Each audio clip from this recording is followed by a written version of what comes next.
Hearts are a better side. The table shows you that. But also individually, all over the pitch, they've got better players. And by the way, that was without a key contributor today in Craig Halkett, who's been good point. An absolute rock in the centre of the defence for them. I actually thought when I saw that, that's could create a problem for Hearts. It didn't. I thought Rangers started the game quite well. I thought for 20 minutes it was probably as good as I've seen a Rangers side under Danny Rohl. And had they got that first goal that Miovski sort of smuggles over the line, if he doesn't touch it, it's probably going to go in. Maybe you're looking at a different game. But I felt that VAR intervention sort of amplified the whole occasion, didn't it? And it got the Hearts fans that were a wee bit nervous, maybe some of the Hearts players that were struggling to get up to speed in the game.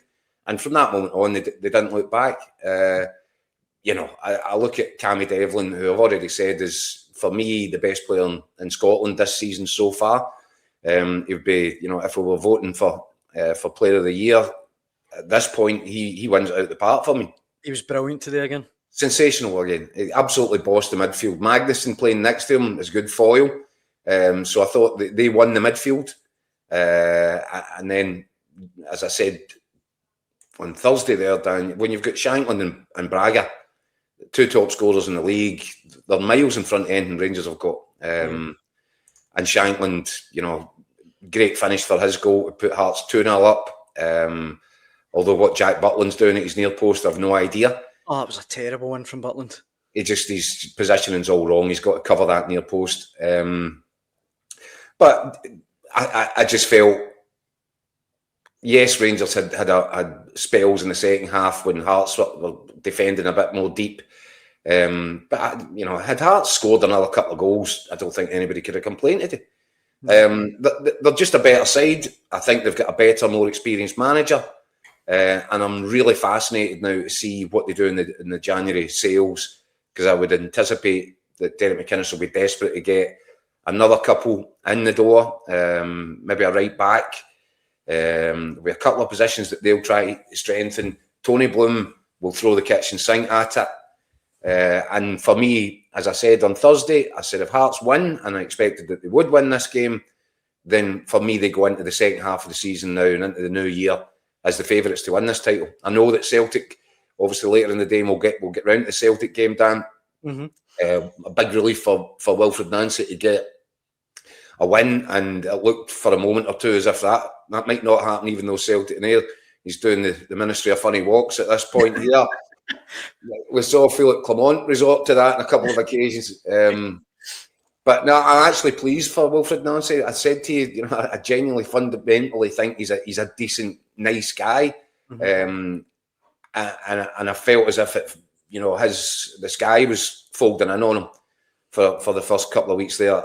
So that's good. It cuts him a little bit of slack. I wonder, I think there were some Celtic fans going into the game that actually might have wanted Celtic to drop more points today, to accelerate the decision on Wilfred Nancy. But from all accounts, and I was running about doing a bit of Christmas stuff, but from all accounts, Celtic were really impressive today in terms of going forward and playing the game the way that he wants it played.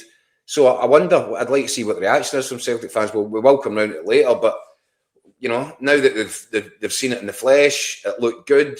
Celtic should have won that game by 4, 5, 6 goals by all accounts. So maybe that's just bought them a little bit of time, a bit of breathing space. But as for Rangers, I look, it's still the same old failings. And I have to say, some of the substitutions that Danny Rohl makes, I find baffling. Obviously, at half time, he switched the team around a little bit. He put Tavernier into midfield, took off Diomande. Struggled with that one. And if for no other reason, he then takes Tavernier out the midway through the second half, takes him off, but he leaves on Max Aarons. And I don't want to pick on Max Aarons because I feel as if I have done throughout since I first clapped eyes on him in a Rangers shirt. He is just miles and miles and miles off it. Yeah. And I thought that again today he was dreadful. So I didn't understand the decision to take off Tavernier. Put Tavernier into midfield in the first instance, and then hook him and leave Max Arms on. See what you want about Tavernier. He can get you a goal, or he can set up. Whether it's free kicks or corners, set piece deliveries, then in corner barn taking corners. Aye. Some of it I find mystifying, but I'll come back to it. I think Hearts have got a better manager, a more experienced manager. It feels to me as if Derek McInnes was made for this moment, for this season, this particular absolute madhouse of a season that we've had so far.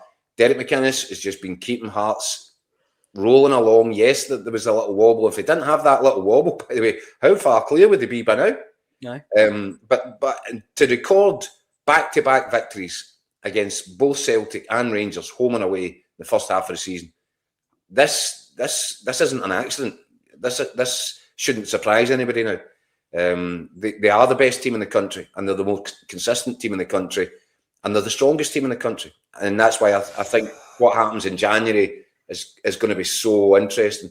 That's a 12-point gap that they've opened up now over Rangers, albeit Rangers have a game in hand. I told you, Dan, a week or so ago when people were getting excited and saying Rangers are in the title race, I said they weren't.